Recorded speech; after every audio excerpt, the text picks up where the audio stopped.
তাহলে বন্ধুরা, আমরা যখন 18 পড়েছিলাম তখন তার সংস্কৃত কি ছিল? 18 সংস্কৃত ছিল কিন্তু অষ্টাদশ। তাহলে অষ্টাদশ 18, তাহলে 28 কি হবে? 28 কে বলা হবে অষ্টাবিংশতি। 28 অষ্টাবিংশতি। তাহলে 38 কত হবে? 38 হবে অষ্টাত্রিংশৎ। মাথায় রাখতে হবে অষ্টাত্রিংশৎ, আকার হবে অষ্টাবিংশতি অষ্টাত্রিংশৎ।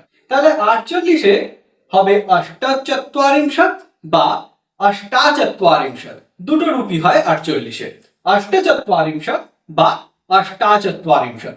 একইভাবে 58, 58 কি হবে? 58-এর দুটো রূপ, অষ্টপঞ্চাশৎ বা অষ্টাপঞ্চাশৎ, অষ্টপঞ্চাশৎ বা অষ্টাপঞ্চাশৎ। 68, 68 কত হবে? অষ্টষষ্ঠী বা অষ্টাষষ্ঠী, অষ্টষষ্ঠী বা অষ্টাষষ্ঠী। তাহলে 78 কি হবে?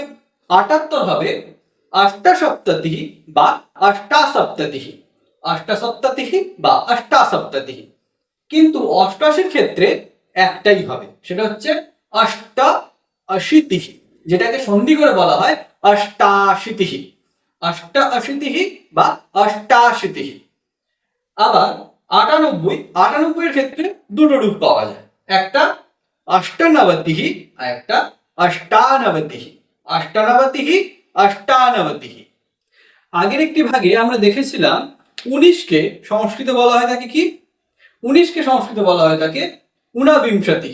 তাহলে 19 ঊনবিংশতি। তাহলে 29 কি হবে? 29 হবে ঊনত্রিংশৎ, 29 ঊনত্রিংশৎ। তাহলে 39 খুব সহজ, ঊনচত্বারিংশৎ। 40 হচ্ছে চত্বারিংশৎ, তাহলে 39 হচ্ছে ঊনচত্বারিংশৎ। 49 কি হবে বন্ধুরা?